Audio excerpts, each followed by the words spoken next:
La mesa está servida. Iniciemos la mañana con la tacita de café, al aire por Radio Universidad.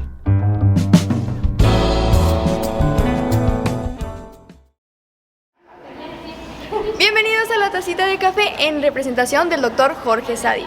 Buenos días, los saluda Ángela Alvarado, estudiante de la carrera de Comunicación en la Facultad de Ciencias Políticas y Sociales, Universidad Autónoma de Coahuila, para cubrir la conferencia de las Jornadas de Comunicación 2024. Me permito leer su currículum. Doctor en Ciencias Políticas y Sociales por la UNAM, maestro de Comunicación por la Universidad Autónoma de Boston, licenciado en Periodismo y Comunicación Colectiva por la UNAM, defensor de las audiencias del Sistema Público de Radiodifusión del Estado de México, SPR, miembro del Nacional de Investigadores, codirector del Proyecto Internacional de Periodismo Narrativo, El Corazón de México. Pertenece a la Asociación Mexicana de Defensorías de las Audiencias, AMDA, y la Asociación Mexicana de Investigadores de Comunicación, AMIC. Colaborador en la revista Zócalo, comentarista en distintos medios de México y del extranjero. Vamos a escucharla. Sean bienvenidos a la 22ª edición de las Jornadas de la Comunicación, Creación con Conciencia. A nombre de la Universidad Autónoma de Coahuila y la Facultad de Ciencias Políticas y Sociales, agradecemos su presencia. A continuación, presentamos a las autoridades que nos acompañan en el presidio. El doctor Fernando Hernández Terán, representante de la coordinación de UADE, Unidad Torreón.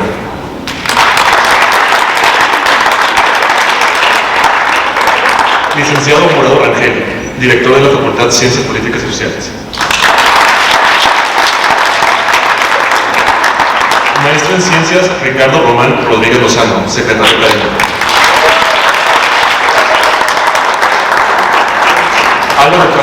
Álvaro Cáceres Chavarría, presidente del comité organizador de las Jornadas de Comunicación. Agradecemos a todos su presencia y les pedimos que se queden en sus lugares. Vamos a dar inicio a la conferencia Nuevas miradas para entender las audiencias del doctor Lenin Martel.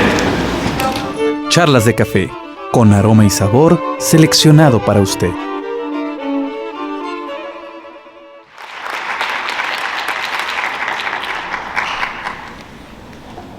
Bueno, pues muchísimas gracias por la presentación. Me da muchísimo gusto hoy estar aquí con ustedes en Torreón, ¿no? Siempre me gusta empezar aquí en Torreón comentándoles que mi familia viene de aquí, de La Laguna, del área de Cuencamé.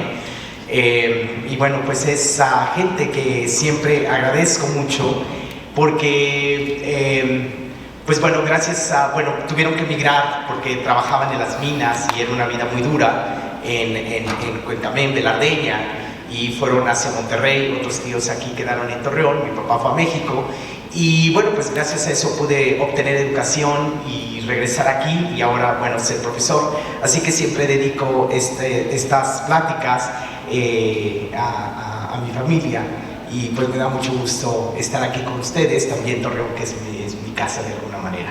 Y bueno, pues lo que hoy les quiero hablar un poco, espérenme, déjenme, quería poner un poco más en orden este banco. Pues hoy les quiero hablar un poco sobre lo que he hecho últimamente y cosas que he estado aprendiendo, ¿no? He estado trabajando como defensor de las audiencias. Y si podemos poner la presentación, por favor. Ok, muchísimas gracias. Y entonces eso me ha llevado a repensar las audiencias de una manera distinta a como lo había estudiado y como lo he aprendido. Y esto me ha llevado a hablar con otros investigadores, acercarme a otras disciplinas como la lingüística, la sociolingüística y que la pedagogía, que yo nunca quizá pensé hacerlo, aunque mi papá era pedagogo, y para mí es algo bastante interesante. Entonces salirnos un poco de lo que hemos aprendido de las teorías de la comunicación para poder comprender las audiencias. Por eso hoy titulo esta ponencia Nuevas miradas críticas para entender a las audiencias. Siguiente, por favor.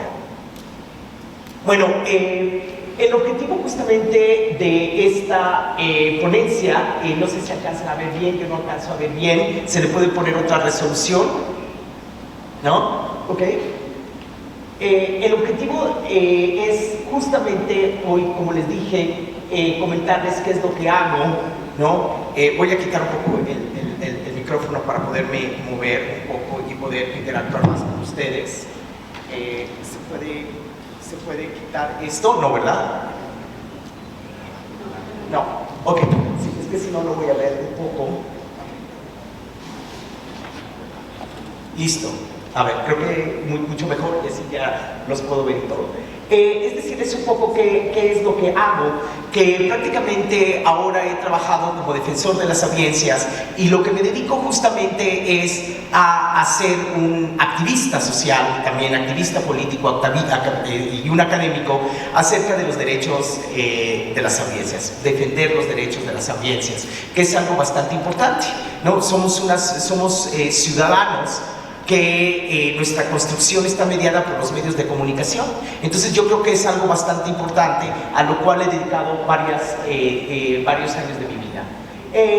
Me gustaría, justamente hoy quiero comentarles cómo estoy estudiando las audiencias y cómo he repensado esta noción de audiencias y con qué fin, con el fin de entender justamente el derecho de la comunicación como un derecho humano. Este es algo muy importante. Estamos ahora viviendo y ustedes están estudiando comunicación dentro de un contexto en el cual se entiende ya la comunicación como un derecho humano, como casi como un derecho a tener agua, como un derecho a otras cosas más. Y algo muy importante que esto es para conocer cómo se está hoy día construyendo la ciudadanía a través, como les dije, de mediaciones, de mediaciones y prácticas comunicativas. Esto es algo para mí muy importante y es algo que les quiero comunicar hoy. Si podemos continuar, por favor. Siguiente, por favor. Ok, les voy a dar un poquito de contexto, cómo empieza todo esto. Miren, ustedes saben, y seguramente lo han estudiado, que en el 2013 hubo una reforma a la ley de telecomunicaciones y radiodifusión. Antes de eso no teníamos un concepto jurídico de lo que eran justamente los medios públicos. No existían en la ley. Había una suerte de experiencias como radioeducación, que es la que he estudiado más, en Ciudad de México, que una radio muy importante. Había algunos casos que se podían asemejar a lo que podría ser un medio público, pero en realidad no existía de alguna manera en la ley la noción ni de medio público ni tampoco de lo que era un servicio público de radiodifusión. Es decir, un servicio público otra vez como el tener energía, el tener agua, el tener educación, el tener salud. Los medios de comunicación también. ¿Por qué? Porque es un derecho a la comunicación, como les dije. Estamos un servicio que vela por nuestra libertad de expresión y nuestro derecho a la información. Artículo 6 y artículo 7 constitucionales. Entonces esto es algo bastante importante porque apenas en el 2013, fíjense, muy nuevo a un país democrático o que se dice ser democrático, este es algo bastante novedoso y algo con lo que a ustedes les toca estudiar. Y bueno, es muy importante, porque a partir de ahí vienen muchos cambios. Y uno de los cambios es que justamente tenían que haber defensorías de las audiencias. Un ombudsman. Así como hay ombudsman o ombudsperson, como le llaman, para otro tipo de cosas, tenía que haber un ombudsman para los medios de comunicación.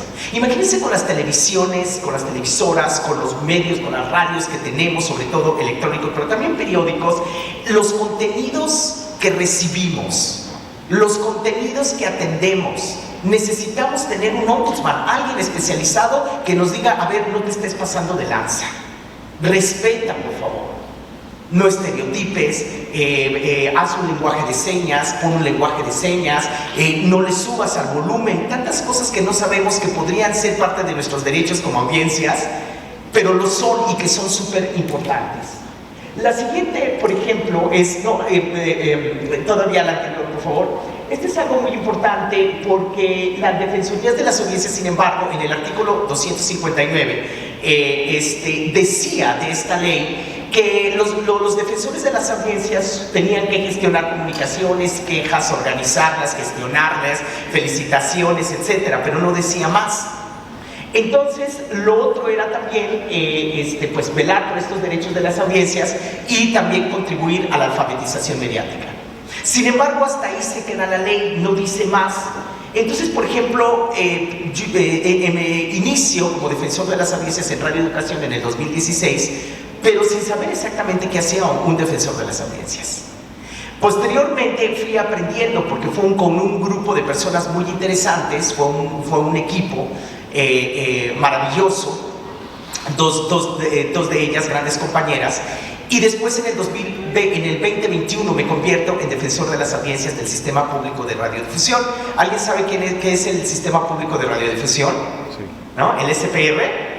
Bueno, es el sistema público nacional más importante, ¿no? Tiene televisión, Canal 14, ¿nadie ve Canal 14? ¿No? Bueno, ahorita vamos a hablar, tú ves Canal 14 y Altavoz Radio. Por cierto, va a haber una nueva radio Altavoz aquí en Torreón y también les voy a hablar un poquito de eso, pero pongan mucha atención porque vienen contenidos muy interesantes y mucho trabajo con las universidades. Entonces es como decir nuestra BBC, ¿no? Es como decir nuestro sistema público de medios nacional, y de ahí yo soy defensor. Sin embargo, como yo les dije, pues tuve que crear metodologías, ¿no? Para saber qué era un defensor de las audiencias o qué podía hacer, cuáles eran sus alcances.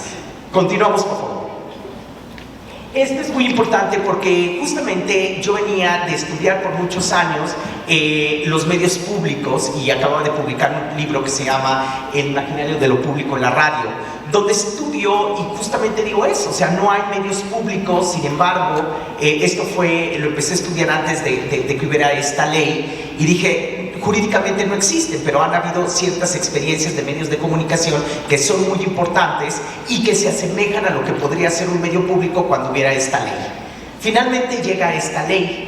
Sin embargo, también tenemos que aprender, ¿no?, cómo hacer medios públicos, cómo ejercer este servicio público a través de los medios de comunicación. Ya sabemos cuál es la postura de los medios corporativos en este país, ¿no? Sobre todo los Televisa y Televisión Azteca. Sin embargo, los medios públicos, medios universitarios, medios estatales, medios culturales, sí han hecho esfuerzos. La mayoría, no todos, pero cada vez vemos más esfuerzos, y que es algo muy importante, y también los medios comunitarios y también los medios indigenistas. Entonces, se está creando un sistema de medios muy interesante con esta vertiente. La mayoría ha generado tener defensores de las audiencias. Y por ejemplo, los medios corporativos, a través de la CIRT, la Cámara de la Industria de la Radio y la Televisión, tiene un solo defensor. Pero si ustedes le escriben, no va a contestar, está en la página. Y eso muestra la postura de los dueños de los medios de comunicación, ¿no?, sobre su relación, cómo se quieren relacionar con las audiencias. O sea, no les importa. Entonces, afortunadamente tenemos en este ecosistema de medios otro tipo de medios de comunicación, como que son estos medios públicos, que realmente han mostrado otro tipo de interés. Y es un poco donde yo he trabajado y es un poco lo que les quiero compartir hoy. Si bien yo venía de trabajar en esto, cuando llego a trabajar en la Defensoría de las Audiencias, esto me lleva a plantearme nuevos cuestionamientos, sobre todo a partir que empiezo a recibir comunicaciones de las audiencias, felicitaciones, quejas, opiniones, y me cambia, de repente fue como un balde de agua fría, porque eso me lleva a pensar qué están pensando las audiencias, cómo están atendiendo los medios de comunicación. Entonces, sobre todo en un contexto político y social donde está totalmente polarizado, donde hay un 90% de la información que muy descontextualizada, muy agresiva, y tenemos otro 10% de la información que hace que trate de hacer un sopeso. Entonces hay muchas cuestiones aquí que me empiezo a preguntar y digo, ¿y qué es un defensor de las audiencias? Entonces tenemos que aprender a ser defensores de las audiencias. Y esto me llevó a plantear rutas metodológicas muy interesantes, y es donde voy a centrar mi conversación. Seguimos, por favor. Bueno, aquí, como les dije, soy defensor, es Canal 14, Altavoz Radio, y hay una app que es muy buena que se llama MX Plus. Bájenla, porque ahí pueden tener acceso a todos los medios de comunicación en México. O sea, bueno, tienen el INER, tienen Canal 22, tienen Canal 11 y lo pueden ver desde su celular. Es como yo lo hago, al escuchar Altavoz Radio, y les digo, próximamente va a estar aquí ya en la concesión, y lo van a escuchar aquí en Altavoz, ¿no? Aquí en Torreón, lo cual me da mucho gusto. Continuamos. Y bueno, y esto es algo bastante importante, porque lo primero que hice, si pueden poner stop, ahorita lo ponemos, lo que dije es, me llegaban muchas comunicaciones de gente que decía, yo tengo un terreno o mi hermano está en la cárcel y necesito que me ayuden. Y pensaban que yo era abogado. No, por supuesto que no soy abogado. Entonces, poco sé de derecho, pero más bien me dedico a hacer valer el artículo 6, 7 constitucional y el artículo 1 también constitucionales. Pero entonces, para mí era algo muy importante, porque dije, nadie sabe qué es un defensor de las audiencias. Y lo primero que se tiene que hacer es decirle a la gente que es un defensor de las audiencias. Lo platiqué en ese momento incluso con la que era directora de la televisión y me dijo, pero ¿qué quieres hacer? ¿Por qué quieres hacer una cápsula a nivel nacional donde tú aparezcas para explicar qué es ser un defensor de las audiencias? Y dije, no, es muy importante hablar en primer lugar desde la narración, desde la primera persona. La enunciación desde la primera persona y que no sea algo como una ventanilla de quejas, sino que sea una figura con quien te puedes acercar. Y entonces produjimos estas cápsulas por radio y televisión que ahora sí las podemos ver.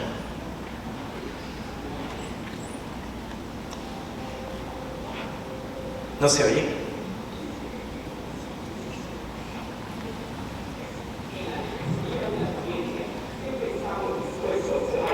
¿Lo podemos poner de nuevo, por favor, para que se pueda entender bien?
Yo también me tenía que educar en que era un defensor de las audiencias, pero también pues saber e informar que era más allá.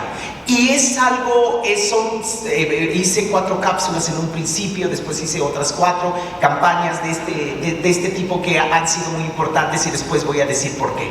Sí, continuamos, por favor. Bueno, para mí las primeras preguntas que me empecé a hacer, y aquí ya viene una parte teórica, era cómo comprender a las audiencias en México. Que no es lo mismo comprender a las audiencias en otros lados de América Latina o en Estados Unidos o en Australia o en Inglaterra. Nuestros procesos de información son absolutamente distintos y cómo nos relacionamos con los medios de comunicación. Entonces, sobre todo porque era en un país desigual, en un país pluricultural, y ahí me doy cuenta lo pluricultural que es. Cuando hay nuevos procesos políticos, México está viviendo procesos políticos muy importantes, nuevos, muy distintos a los que hemos vivido, donde hay formas de hablar, de comunicarnos, por ejemplo, con este lenguaje inclusivo, que es algo nuevo para todos, generacionalmente, y para mí era muy importante, donde también nos damos cuenta que las emociones también informan. Somos audiencias que también pensamos, pero también sentimos. Y si la ley solamente concibe lo racional, pues es una parte, lo cognitivo, pero lo emocional es muy fuerte. Y eso es lo que dije, yo no sé nada de psicología, yo no sé nada de lingüística, o sea, un poco, pero tenemos que acercarnos a este tipo de cosas. Entonces, también es un país de contrastes y también un país que los medios de comunicación se encuentran en un entorno digital, y eso hace muy diferente la manera de comunicarnos. Continuamos. Entonces, las audiencias, lo primero que dije, ¿qué son las audiencias? Las audiencias para mí son grupos de personas que interactúan. Ahí está la primera cuestión. No reciben mensajes, interactúan. Y aquí hace una diferencia totalmente notable. Interactúan, se comunican, me hablan por teléfono. Por eso estoy aquí. Ustedes también son parte de las audiencias y quiero ver quién ve, quién escucha, qué es lo que están pensando, qué piensan las nuevas generaciones en Torreón, muy diferente a mis primos que crecieron aquí, muy diferentes a las historias de mis papás en los años 30, en los años 40 en La Laguna. Entonces, esta es una clave muy importante, pero también son participativas, también son reflexivas y sobre todo el concepto de audiencia es un concepto de construcción. Sobre todo que es un concepto que se transforma también en el seno de un entorno digital. Y como ya les dije, están llenas de emociones, que las emociones también producen información. Algo muy importante. Este tipo de definiciones fue lo que primeras observaciones fue lo que me llevó a pensar otros marcos teóricos. Siguiente, por favor. Ok, y aquí está el entorno digital. Una vez, yo tenía, mucho tiempo que había estado siempre muy cercano de los medios de comunicación, algo que me ayudó mucho, mi año sabático, yo dije, pues sí, voy a terminar un libro, que afortunadamente lo terminé, otro libro, que es sobre la historia de la FM, de la radio FM en México, en América Latina, muy interesante, pero también al mismo tiempo me fui a trabajar a la radio y la televisión. Yo dije, quiero ver cómo se produce en el digital, quiénes son esos productores, quiénes son esos realizadores, cómo la escuela les ayudó a aplicar los conocimientos, cómo están aprendiendo, cómo están concibiendo los medios públicos, qué es lo público para ellos, cómo se está produciendo hoy día en México. Siempre hablamos de, queremos una BBC, queremos una televisión, como no sé qué, pero a ver, ¿qué hemos hecho aquí en México? Esto es algo muy importante. Siempre tenemos esta mente colonialista, ¿no? De decir, es que queremos ser como ellos. Estuvo bien por un momento, pero ahora creo que tenemos muchos elementos y esas observaciones empíricas que empecé a notar y a sistematizar diariamente durante todo el 2023 me ayudó muchísimo a pensar y decir, tenemos suficientes elementos para hacer muy buenos medios públicos en México. Y esto puede tener buenos medios de comunicación. Entonces, para mí esto me llevó justamente a decir, bueno, ¿qué es lo digital? Lo digital no son fierros solamente, no son la tecnología o que pícale aquí, pícale allá, que a veces nos hacemos bolas, pero finalmente es más. Lo digital es que son formas de producción, formas de consumo, son narrativas para minorías y mayorías sociales, cómo nos vamos a comunicar, cómo nos vamos a hacer visibles. Son diferentes formatos o mismos formatos, pero cómo se expresan estos formatos en lo digital. Formas de internalizar la cultura contemporánea. Esto es absolutamente distinto, porque tenemos más acceso a mensajes y a narrativas globales. Y además algo que son diferentes formas de conformación de la identidad. Recuerden que los medios de comunicación tienen tanta influencia en nosotros que nos ayudan mucho a conformar nuestra identidad. ¿Qué somos? ¿Qué es ser mexicano? ¿Qué es ser un hombre? ¿Qué es ser una mujer? ¿No? ¿Cuántos tipos de identidades sexuales hay? Etcétera. Todo este tipo de cosas, los medios de comunicación ayudan a educar a la gente.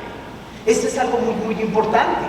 Y entonces también nos lleva a formas de pensar la cultura, la política incluso, y también es una manera comunicativa, es decir, que es lo común para todos, una comunicación abierta, pero también una comunicación que haga visible a los grupos sociales, y para mí este es algo muy importante.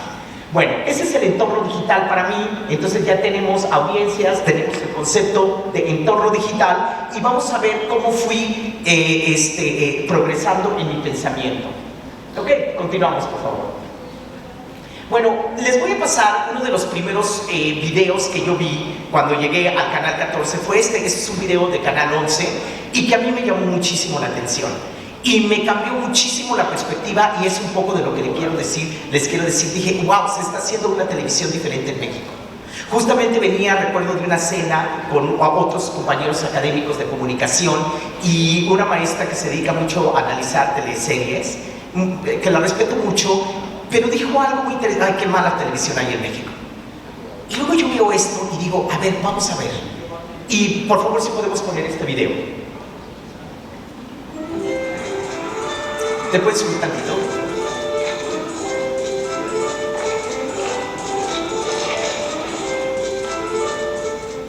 Hola, soy Natalia Ley, mujer trans, activista y trabajadora sexual en la Ciudad de México. Comencé mi proceso de transición a los 17 años, después de haber vivido en la escuela mucho acoso y violencia por parte de compañeros y profesores. Siempre he creído que gracias a eso, Iván, en ese entonces un niño con mucho miedo y dudas, pudo florecer para ser Natalia, pues transicionar es un profundo acto de amor propio. Y si bien inicié en el trabajo sexual en calle porque mis padres, que son originarios de San Bartolo de Oaxaca, pues ya no podían ayudarme a sostener mis estudios, la verdad es que este trabajo me ha permitido descubrir mi propia autonomía, disfrutar mi sexualidad sin estigmas, sin tabúes, sin prejuicios. Pues también he entendido que mi cuerpo es mi primer territorio de defensa, en un mundo que insiste en negar que las mujeres trans somos mujeres o que el trabajo sexual es trabajo. Yo creo que ese es el motor que me ha impulsado a defender la alegría y organizar la radio entre compañeras y trabajadoras sexuales. Porque no podía pensar en un mundo sin feminismos que no incluyan las voces de las mujeres trans y las trabajadoras sexuales. Feminismos más populares y comunitarios. Hasta ahí, por favor. Que hago yo. Bien, hasta ahí. Ok, muchas gracias. Bueno, si ustedes se dan cuenta, a mí me sorprendió este video, porque es una manera muy clara de explicar a través de la historia de una persona qué es el concepto de trans. Algo que generacionalmente, honestamente, yo no tengo tan claro. Entonces, y muchos no lo tenemos claro, independiente, es algo visible, que ha ocurrido siempre, pero que no había estado visible en los medios de comunicación, en la conversación pública, y esto lo explica de una manera distinta. Me encanta la forma de animación, y dijo, esto es digital. No van y entrevistan, si está la voz, pero también lo está narrando con un formato interesantísimo, muy claro, y además, no solamente eso, tuvo un impacto en mí, al menos, y porque yo dije, mira, pero yo tengo muchos problemas con los feminismos, etcétera, con las formas, con la noción de feminismo o feminismos. Y aquí dije, yo conecto con este tipo de feminismo, el feminismo popular, el de la resistencia, el que nos enseñó Gramsci, Rosa Luxemburgo, Hannah Arendt.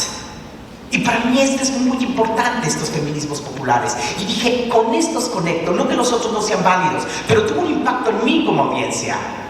Y no solamente eso, fui al lugar, fui al pueblo, porque dije, tengo que conocer este pueblo. Y es un pueblo maravilloso. Es donde hacen el barro negro, ese precioso de Oaxaca. Entonces aprendí muchas cosas y aprendí que esto estaba mucho dentro de la cultura. Y fíjense cómo un mensaje puede tener impactos. No estaba recibiendo, interactué con el mensaje. ¿Sí se fijan? Interactué con el mensaje y me hizo aprendí conceptos y además lo apliqué y fui al lugar. Entonces yo dije, bueno, entonces ¿qué son las audiencias? Son sujetos que se relacionan con narrativas y otros sujetos, porque entonces vamos a comentar ese mensaje, no nos lo quedamos nosotros mismos, y vamos a pensar en las audiencias de diferente manera, y vamos a crear otras metodologías para comprender a las audiencias. Eso para mí era muy importante, y empezar con esta cuestión. Cómo interactuar con las audiencias para poder comprenderlas. Las audiencias, pues vayamos donde están las audiencias. Y aquí viene lo bueno. Entonces, para mí, teóricamente, si podemos continuar, por favor, con la siguiente. ¿De dónde partimos? Lo primero que he estado hablando de la primera persona, el conocimiento situado. Para mí el conocimiento situado, que viene en parte de la antropología, es muy importante, porque así como les puse este ejemplo, este es conocimiento situado. Voy a partir desde cómo yo soy audiencia y tengo que ver los medios y tengo que escuchar los medios, y esto para mí es un ejercicio muy importante, y observarme y hacer autoetnografías. pero también el constructivismo. Eso me llevó a revisar otra vez los libros de Piaget. Hoy mismo estoy tomando un curso sobre filosofía y psicología de la educación, muy interesante, porque esto me ha llevado a pensar y aprender otras cosas, o ver otra vez estas lecturas de distinta manera, o estos autores. Entonces el constructivismo me ayudó mucho, el de Piaget, porque finalmente aprendemos motivándonos, relacionando el conocimiento con nuestras propias experiencias, y eso es lo que hace la gente. Entonces cuando dice, ay, es que la mañanera, ¿cómo es? Así dicen mis compañeros intelectuales, a quien respeto mucho, pero algunos, ¿verdad? Es una forma de adoctrinamiento. A ver, cuidado, porque las audiencias están diciendo otras cosas.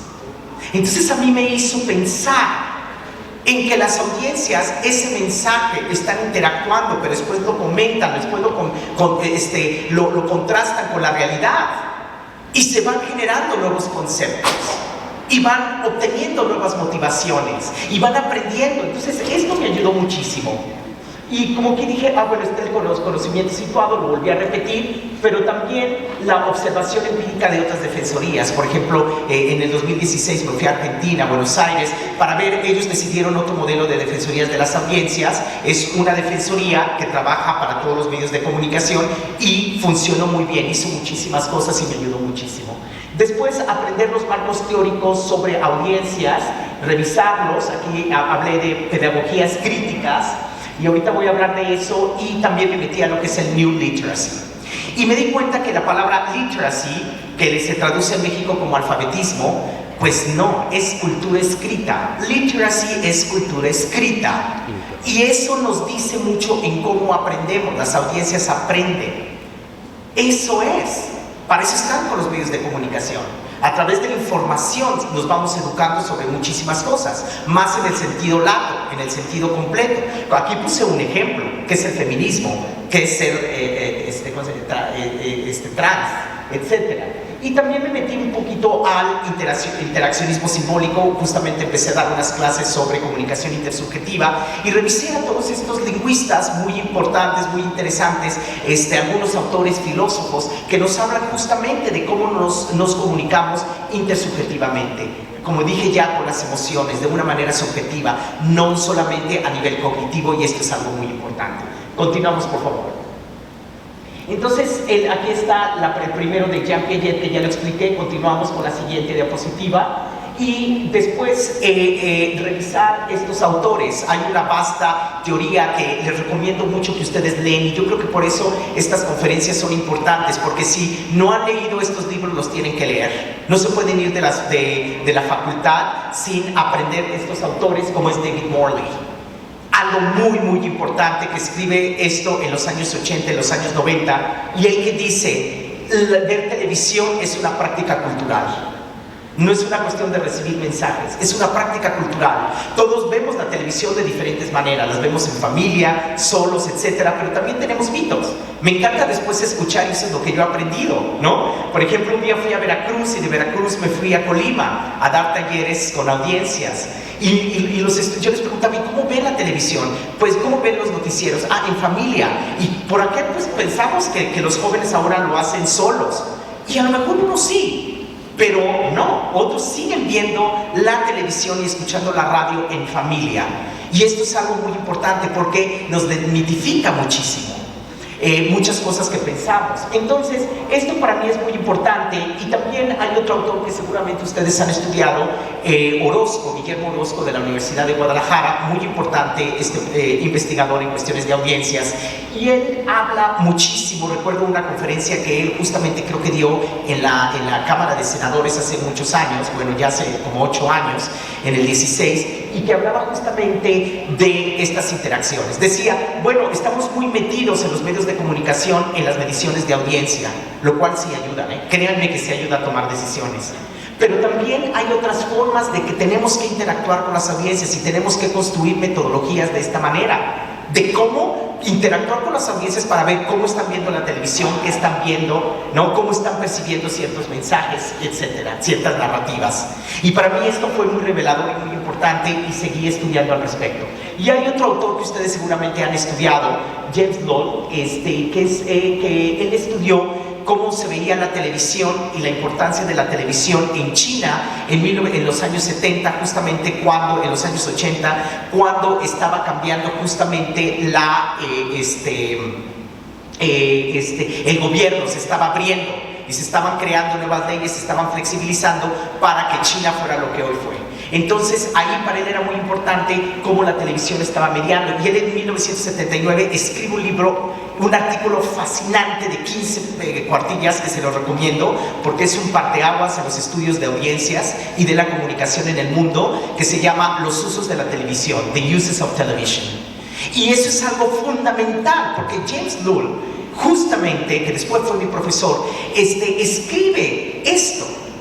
Y él también dice, es una práctica cultural y todos vemos televisión de manera distinta. Entonces esas ideas que teníamos de la escuela de Frankfurt, que sí son muy importantes y me encantan y las enseño, ¿no? Y son muy importantes, siguen siendo muy importantes, está bien, pero no es del todo, digamos, preciso a los contextos actuales.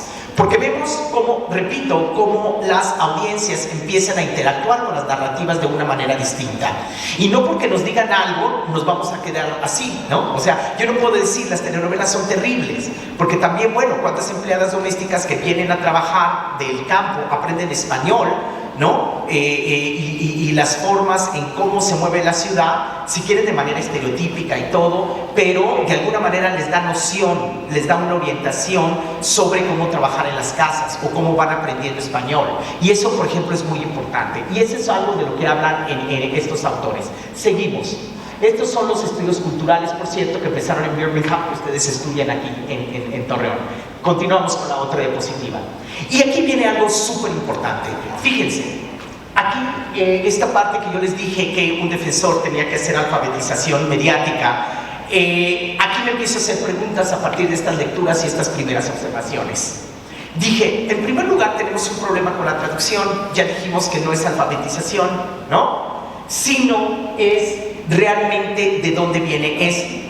En los años 70, cuando yo aprendí a leer, había una cosa que se llamaba el libro mágico, ¿no? Ustedes ya seguramente, existe todavía la edición aparentemente, pero ya creo que ya no se estudia. Pero una manera que se aprendía a leer, por ejemplo, mi mamá me mima, yo mimo mi mamá, ¿no? Entonces era una palabra, aprender a alfabetizarse de una manera cognitiva solamente, por sílabas. Entonces yo cuando aprendí a leer me ponía muy nervioso y pues no iba muy bien en la cuestión de lectura. Entonces hasta cuarto año que ya empezaba la lectura de calidad, que ya empezaba con, que le llamaban lectura de calidad, pero eran narraciones, ¿no? Que ya nos enseñaba la entonación y otro, es decir, aprender la información a través de historias. Entonces ya saqué 10. Fíjense, de casi reprobar a sacar 10.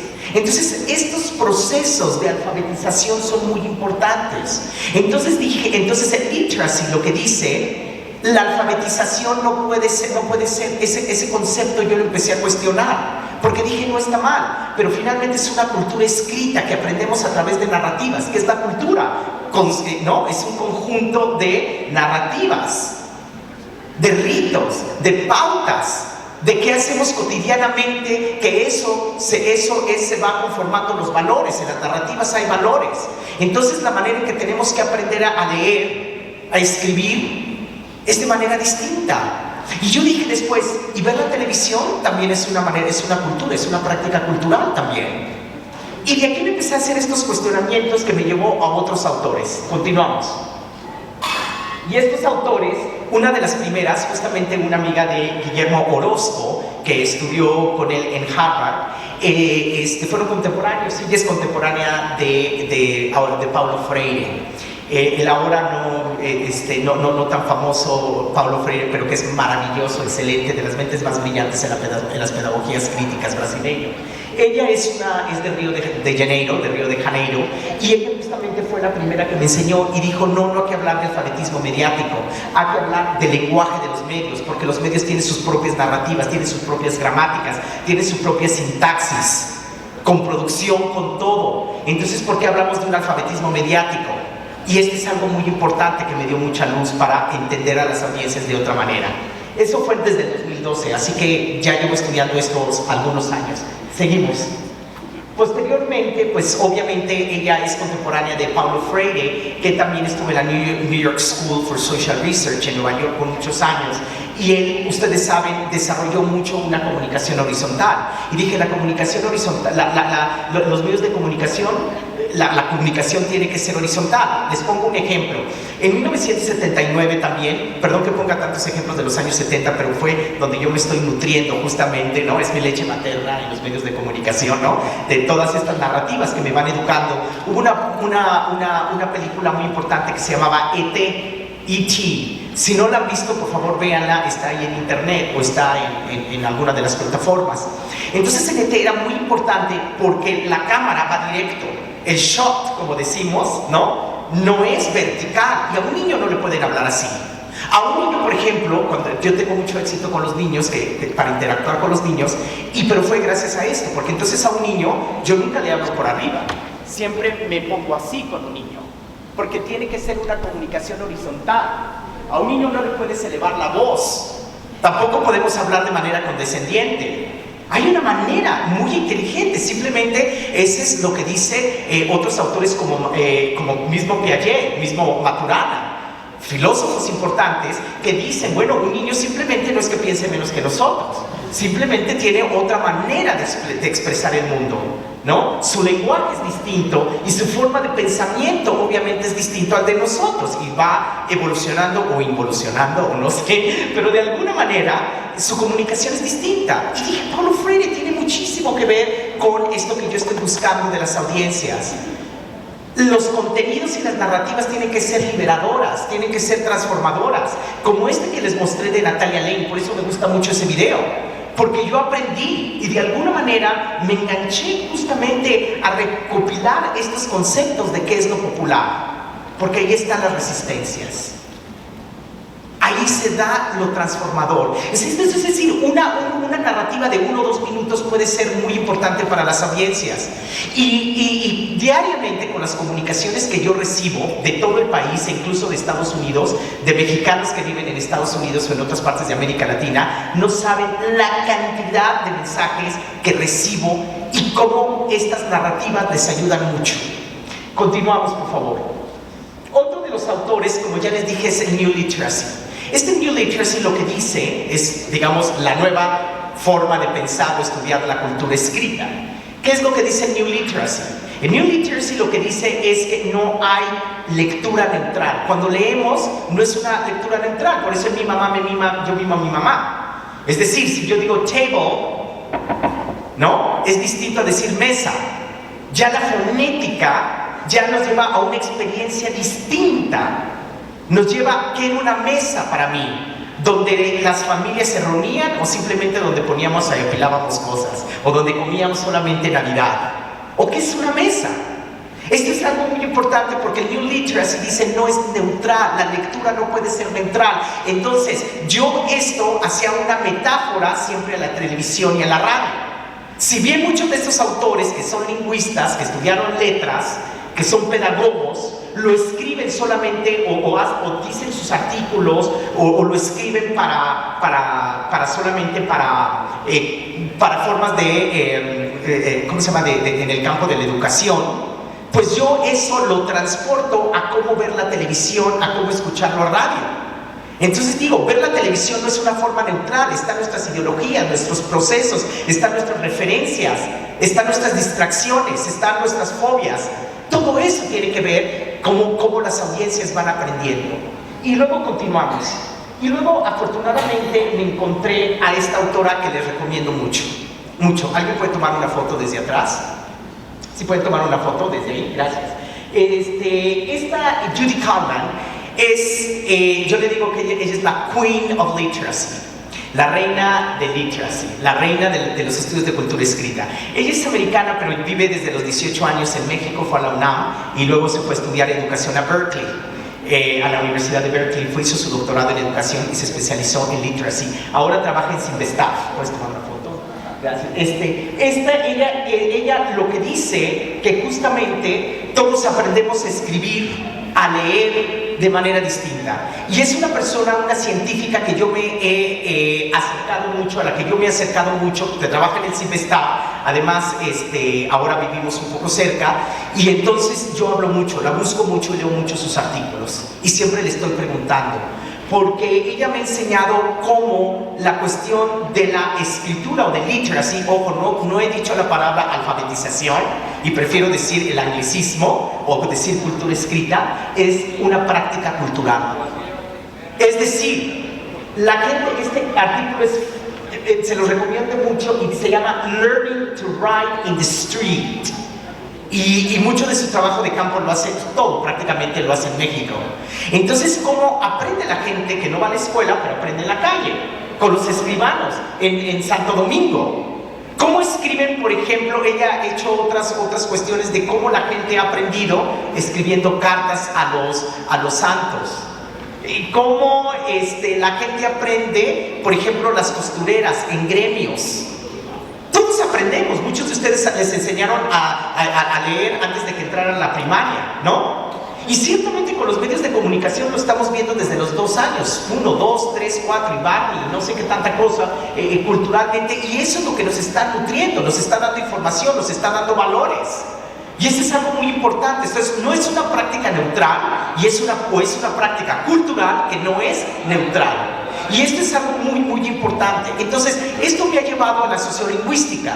Ella es una sociolingüista muy importante, que estudió educación y lo que yo simplemente estoy haciendo, transportar esos conceptos de la sociolingüística al estudio de las sapiencias. Continuamos, por favor. Bueno, esta teoría, entonces, prácticamente ya lo dije, y simplemente quiero reiterar que no hay una escritura o una lectura neutral, y por ende no hay una neutralidad al ver la televisión o escuchar plataformas sonoras. Entonces, finalmente, esto es para mí algo bastante importante. Entonces, aquí venimos de la cultura escrita, que para mí es una educación crítica para los medios, ¿no? Que es el New Literacy Studies, que es una práctica sociocultural. Esto me ha llevado a la siguiente, por favor, diapositiva, a desarrollar un concepto en vez de alfabetismo o alfabetización mediática, como le llaman. Yo le llamo educación crítica para las audiencias, porque es reflexiva, porque se está interactuando, porque estos conceptos que se van aprendiendo se van desarrollando poco a poco. Entonces es una educación crítica para las audiencias, y este es un concepto en el que estoy desarrollando, repito. Continuamos, por favor. De aquí, a partir de eso, de este cúmulo teórico, empecé a desarrollar justamente ciertas estrategias. Me ayudaron mucho para desarrollar estrategias como defensor, que les dije, pues no sabía qué era un defensor, es un concepto nuevo en México, y lo he ido desarrollando y he ido desarrollando metodologías y estrategias. Entonces, para mí, yo dije, bueno, también tengo audiencias externas, pero también audiencias internas. Los realizadores, productores, guionistas, presentadores, ¿saben lo que es un medio público? ¿Cuál es su idea de lo público? Empecemos por ahí. ¿Cuál es su idea sobre audiencias? Y tengo que interactuar con ellos, porque tengo que saber dónde estudiaron, qué estudiaron, quiénes son, como para saber qué tipo de trabajos están haciendo. Y me di cuenta que son gente maravillosa. Me di cuenta que quienes veían mucho la televisión eran los guardias del canal. Y ellos me empezaron a dar muchísima información de cómo estaban interactuando con los medios, con los mensajes. Y me di cuenta que incluso los periodistas, que están muy ocupados, a veces no les da tiempo de ver todo el canal. Y dije, entonces ellos nada más tienen idea de su narrativa, de lo que están produciendo, pero a veces no de todas las producciones. Y eso es algo muy importante, porque todo tiene que ir articulado. Entonces la programación es un discurso articulado. Entonces eso es algo muy importante, porque entonces los pedazos de la rompecabezas no se empiezan a colocar bien. Entonces aquí también podemos ver algún tipo de errores. Por ejemplo, me tocó ver un error de producción donde había habido un presentador que se había muerto y 3 semanas después ponen una cápsula como la que les mostré, donde él está anunciando el programa. Dije, qué falta de respeto para las audiencias. Pero era porque alguien que trabaja en el máster, un técnico, no está metido en todo lo que está pasando en el canal. Entonces son observaciones muy importantes y yo dije, tengo que trabajar muchísimo. Entonces, ¿qué estrategias metodológicas voy a desarrollar con audiencias internas, pero también con audiencias externas? Y dije, tengo que hacer mucho análisis de programación, que eso pues ya lo había aprendido antes en el doctorado, en la maestría, y después trabajar con audiencias críticas. ¿Cómo desarrollar esta interacción de la que les he venido hablando? ¿Cómo desarrollar esta cultura televisiva o educación crítica para las audiencias? Y lo primero que dije, bueno, voy a hacer, tengo que viajar por todo el país y voy a dar talleres. Más al rato vamos a dar un taller, porque para mí es muy importante. Me traía mucha información, hago reportes etnográficos o hago reportes y todos los directores lo ven. Y esos reportes que ya no son burocráticos, sino son más significativos y claros, ayudan mucho para que ellos tomen decisión. Les pongo un ejemplo. Había un programa, un noticiero en la mañana, que parecía que podía funcionar si se repetía en la noche. Entonces me pidieron que les hiciera un reporte a partir de lo que decían las audiencias, y entonces hice ese reporte, y en ese reporte dije, bueno, recomiendo que este programa se repita a las 7 de la noche. Y también cada quien hizo su propio análisis, desde la presidencia, desde la dirección de televisión, desde la dirección de producción de noticias, hicieron análisis, cada quien con sus herramientas, las juntamos. La mayoría dijimos 7 de la noche, yo no tengo que decidir eso no es mi trabajo, pero yo recomendé simplemente 7 de la noche, ¡pum! El programa un éxito. Ahí es donde me sonó lo de Orozco. Porque si bien estas mediciones de audiencia son muy importantes y cada vez más precisas con estadística, con todas Nielsen Consulting y todas estas empresas que lo hacen, que cobran muy caro, pero también hay formas metodológicas muy creativas que nos están dando un mapa y nos están dando una brújula de cuáles son los hábitos y las prácticas culturales de los ciudadanos. Entonces, algo muy importante que después de esto también tours hay que llevar a las audiencias a la televisión, porque eso nos ayuda muchísimo a saber, igual para saber quién está viendo la televisión, quién está escuchando, y finalmente todo lo que ven y escuchan lo pueden justamente comentar con sus familias. Es lo que yo le llamo el efecto dominó. Y posteriormente también estas campañas de radio y televisión, que en un principio esta directora de televisión, que ya no está, decía, tú salir a cuadro. Yo no sabía si era una cuestión racista, porque era moreno, o porque, pero me hizo pensar eso, quizá, o porque no era tan guapo, o no lo sé, pero después dije, no, es muy importante la primera persona. Y este tipo de estrategias me llevó a algo más. Continuamos. Pero fíjense cómo estas estrategias las estoy hilando desde lo teórico, si se dan cuenta. Y algo muy importante en la formación crítica de audiencias es lo que yo les estoy diciendo.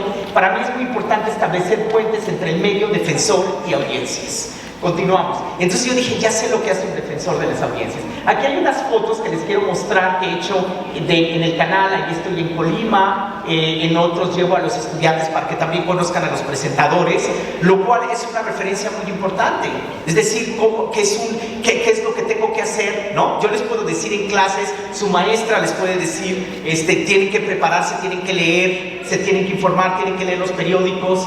Y, sí, se ríen, pero ya cuando se los dice un presentador que les ha dicho, pues yo tuve que estudiar idiomas, tuve que hacer esto para llegar aquí, entonces ya es muy distinto. Entonces estas formas de interacción son muy importantes y quiero que también se lleven esto hoy en día. Entonces continuamos. Y en la siguiente, continuamos con la siguiente, por favor. Ok, aquí vemos más ejemplos. Cómo, por ejemplo, se están produciendo con pocos recursos. La televisión pública no tiene dinero, entonces, ¿cómo con pocos recursos? Pero ¿saben lo que tiene? Talento. Y por ejemplo ahí me encontré, afortunadamente hay muchos alumnos, exalumnos de la UAM. Qué buena escuela es esa, qué buena universidad, tiene un excelente programa de comunicación, y preparan muy bien a los alumnos, muy críticos y muy buenos. Tienen todas esas materias teóricas que a ustedes a veces se les pueden aburrir, son muy importantes porque ellos tienen mucho entrenamiento teórico y les ayuda mucho a producir con conceptos, saben hablar con conceptos. Entonces planean muy bien, hacen muy bien sus estrategias de producción y han hecho cosas maravillosas. Continuamos, por favor.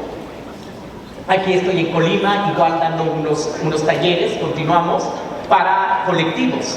Y por ejemplo hago muchas cosas de memes y ahí por ejemplo hay muchos compañeros de servicio social que me ayudan mucho y son muy creativos. Entonces utilizo los lenguajes que utiliza la gente más joven y yo también voy aprendiendo, yo también me voy educando. Continuamos.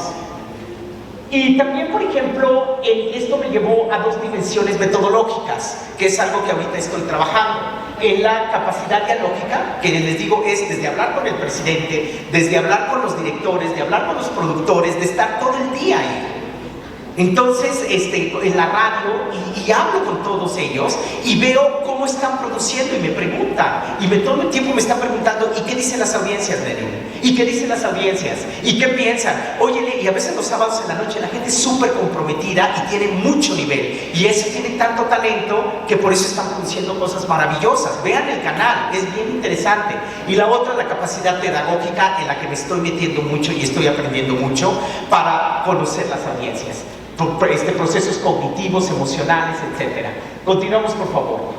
Entonces, ¿cuáles son las ventajas de esta ruta metodológica? Primero, que puedo hacer observaciones o recomendaciones de oficio. Me refiero a que muchas veces estoy viendo la televisión y si algo veo raro o qué sé yo, ¿no? Pues hago una recomendación y digo, a ver, cuidado con esto. ¿Sí me explicó? O algo muy positivo.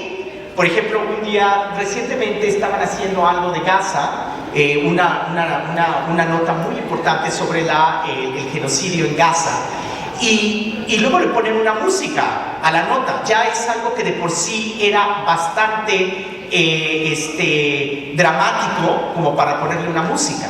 Entonces dije, a ver, cuidado. Corte A, recibo una interacción de la audiencia, una comunicación de la audiencia que dice, es que cuando hay música a veces no escucho bien lo que están diciendo, sobre todo personas mayores. Y eso me ha ayudado a ser muy sensible a quienes están viendo o escuchando la radio. Otra de las cosas es recabar más comunicaciones desde lo digital. Por ejemplo, en la ley solamente dice que las comunicaciones tienen que ser vía correo electrónico. Pero yo dije, pero si los jóvenes, ¿cómo se comunican? Por Facebook, en YouTube, en Twitter, y todas estas, he tenido que desarrollar metodologías para ver cómo voy recopilando estas comunicaciones. Otra de las cosas es de qué lugar falta tener más interacciones con las audiencias, de qué estado. A veces digo, pues de Tabasco no han escrito de Quintana Roo o de Durango. Entonces eso es muy importante para ver cómo se va modificando la programación. Luego cruzar resultados con reportes con otros departamentos. Un poco es lo que les estaba diciendo con este programa que se cambió el horario. Nuevas preguntas sobre producción y programación. Genero muchos reportes. Por ejemplo, de repente yo decía, pero ¿por qué hay tanta gente de izquierda? Luego por eso dicen, porque es oficialista. Y yo dije, pero ¿por qué hay más entrevistados de gente de izquierda? Pues eso no es pluralidad. Y entonces hice un reporte y ¿qué creen? Me di cuenta de lo siguiente. Fíjense, Mariana Gómez del Campo, ¿saben quién es? Una congresista. Estaba acusando al canal de ser oficialista y me di cuenta con mis propios ojos que 2 días antes ella no había aceptado ir al canal a hablar, a discutir. Y con este reporte me doy cuenta que se les invita a todos, pero los grupos conservadores no quieren hablar y después acusan al canal que es oficialista. Y después me di cuenta de muchas cosas más, que había mucha pluralidad, porque los que más participaban eran personas de ONGs, hablar. Entonces que tienen mucho conocimiento. a lo mejor un congresista o un político puede hablar de lo que quiera, pero alguien de una ONG que, por ejemplo, sabe muy bien cuestiones de violencia local, o que a lo mejor trabaja en una ONG de género, o de lo que sea. Entonces dije, esta idea de la pluralidad es otra. Entonces este ejercicio y estas rutas metodológicas me están llevando a comprender conceptos que yo presumía saber muy bien, como la pluralidad, como la diversidad. Y eso es algo muy importante para estos reportes. Y generar nuevas estrategias, actividades, por ejemplo, que hace un defensor, que ya lo vieron en estas campañas. Continuamos, por favor. Bueno, esos son reportes, por ejemplo, abiertamente. Es un programa maravilloso que yo decía, ¿por qué esta vez tan buen programa y no se reciben interacciones de las audiencias? Dije, a lo mejor está mal programado, a lo mejor se tiene que ver se tiene que programar para otro horario.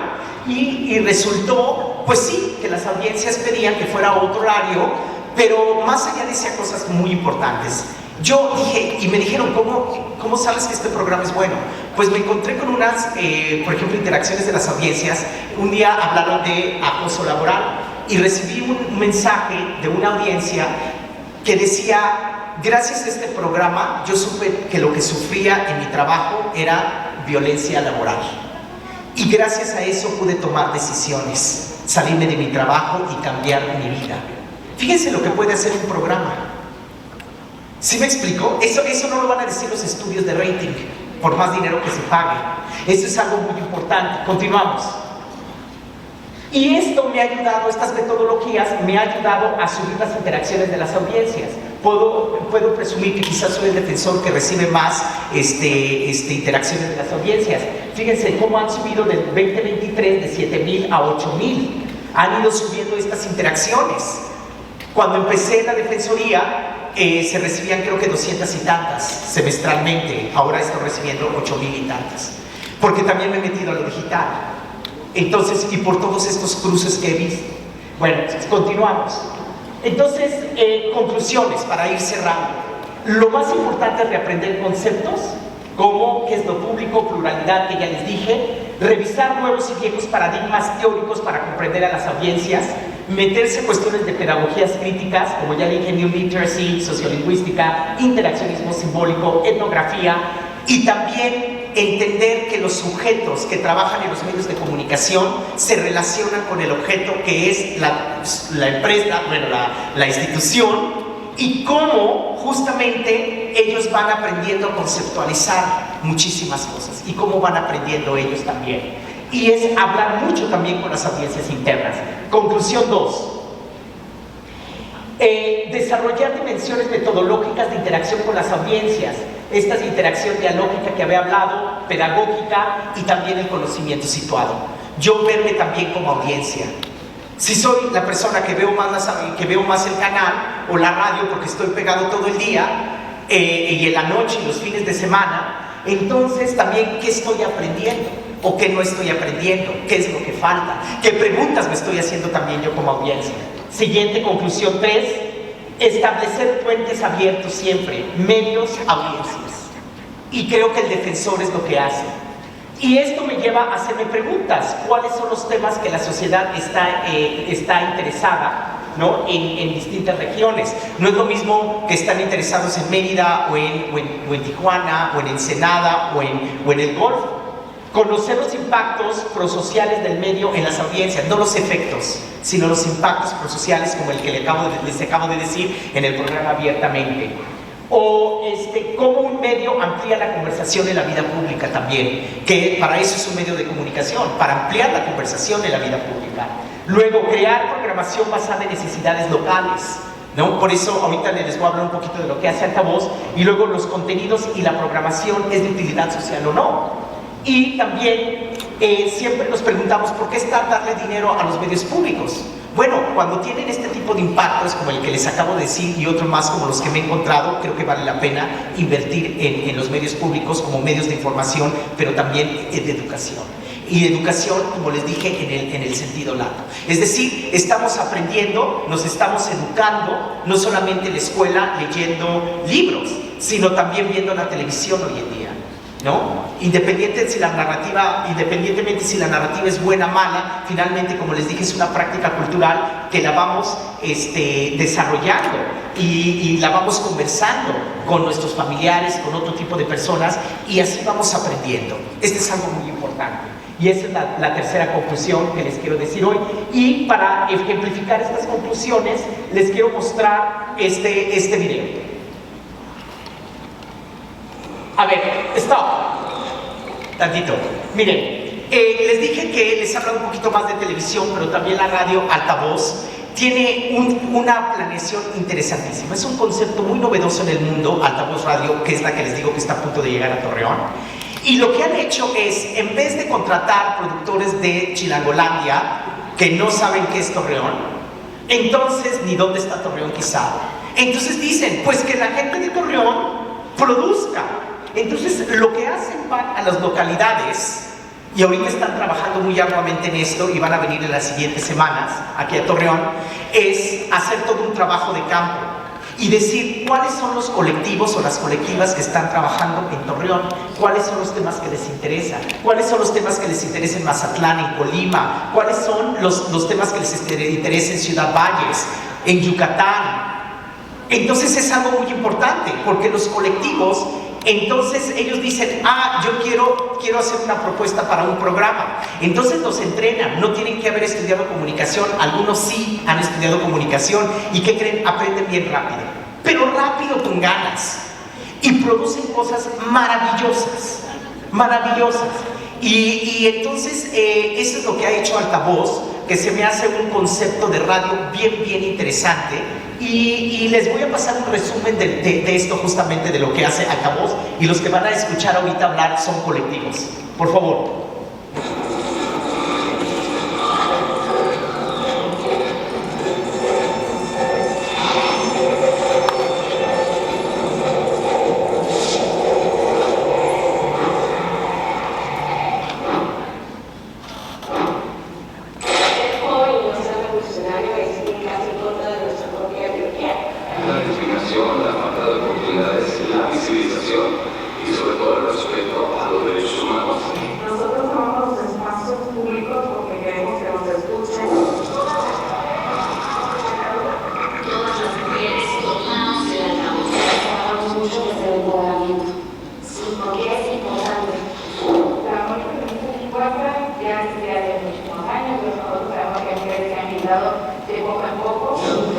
Se construye colectivo, es un medio de comunicación público que fomenta la participación ciudadana y sobre todo la discusión abierta.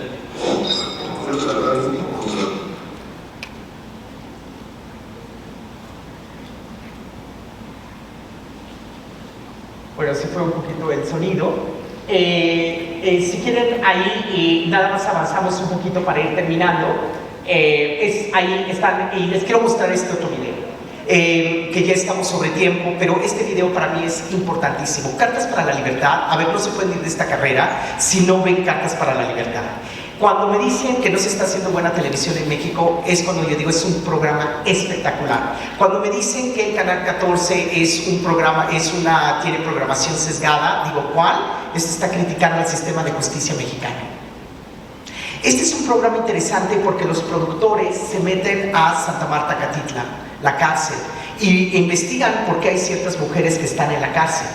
Entonces son perfiles sobre 12 mujeres muy bien hechos, incluso está la Mataviejitas, muy bien cuidadas las entrevistas, muy bien planeado todo el programa, y ha sido un éxito. Ganó el premio a la mejor producción en los premios TELAM, que son de televisión en América Latina. Muy bien merecido esto. Y el programa era un programa de esta mujer que la metieron a la cárcel, explica por qué está en la cárcel, y obviamente nos estamos dando cuenta que esto ya se viene practicando desde que están niñas.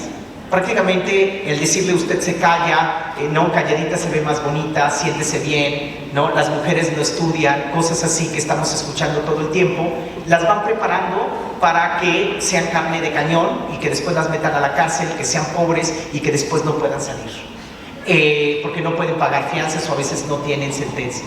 En este caso contó ella su historia, y un día una abogada estaba viendo el programa y dijo, al ver el programa, dijo, yo quiero para este caso. 3 meses después, ella estaba fuera. Y a ver si podemos escuchar y con esto terminamos, este video. ¿Lo pueden poner? Soy Karina, llevo 12 años en Santa Marta, la capital. El delito de vecindad me robo agravado. No hizo nada.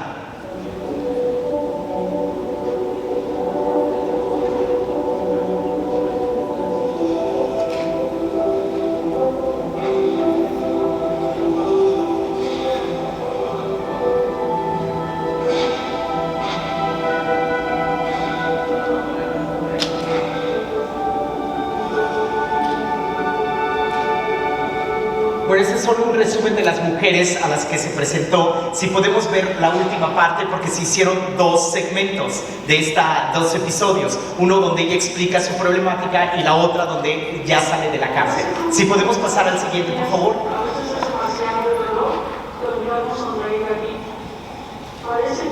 Ahí está ella escribiendo. Ahí está la mamá y vamos a ver esta parte, que es el segundo episodio.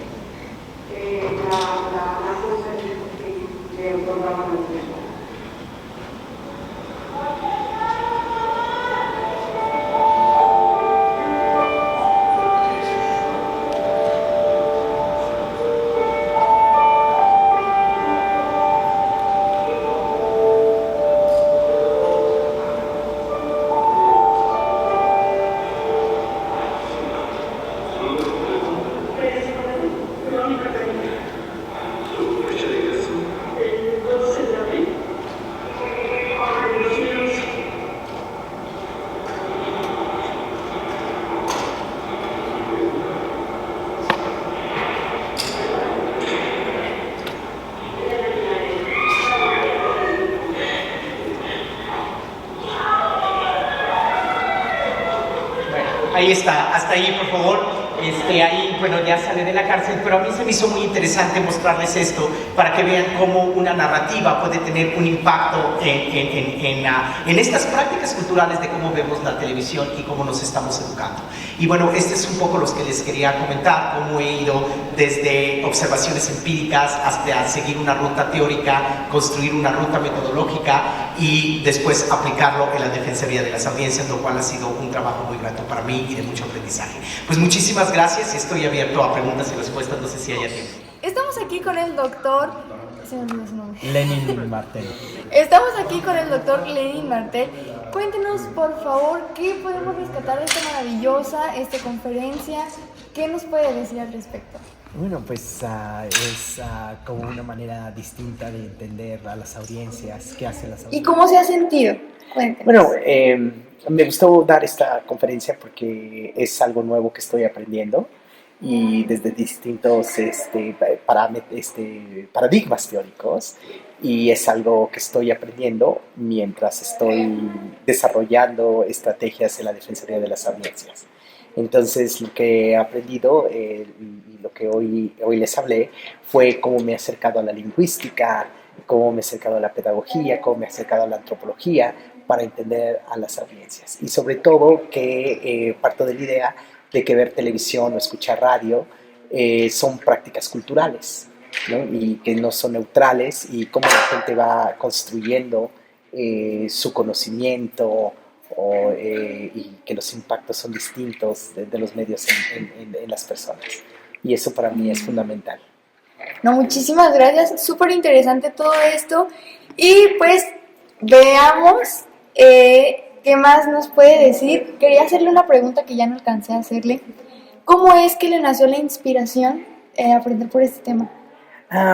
Porque finalmente he estado siempre muy interesado en estudiar los medios de comunicación, y a mí lo que siempre me ha interesado sobre todo es cómo los medios de comunicación contribuyen a ampliar la conversación en la vida pública, para que la gente pueda tomar decisiones, para que podamos aprender sobre nuevos temas como medio ambiente, como cambio climático, como problemas de inseguridad, cómo nos vamos politizando. Y eso es la manera que los medios de comunicación. Entonces, eso me llevó poco a poco, cuando pues nace esto nuevo, que son los derechos de las audiencias, sobre todo a defender estos derechos de las audiencias y ver ahora los medios de comunicación no solamente cómo contribuyen a ampliar la conversación y la vida pública, sino cómo las audiencias están interactuando con el medio. Son distintas preguntas que me estoy haciendo ahora y desde dónde estas audiencias se hacen estas preguntas. Entonces, pues así fue como me he ido evolucionando mi conocimiento sobre los medios de comunicación y mi interés sobre estos temas. Muy bien. Muchísimas gracias. Esto sería todo. Bienvenidos también al café. La tacita de café. La tacita de café. Y yo soy Ángela Alvarado y nos vemos, doctor. Muchas gracias. Terminada la taza, cada quien al trabajo o a su casa. Nos escuchamos en la siguiente conversación en La Tacita de Café.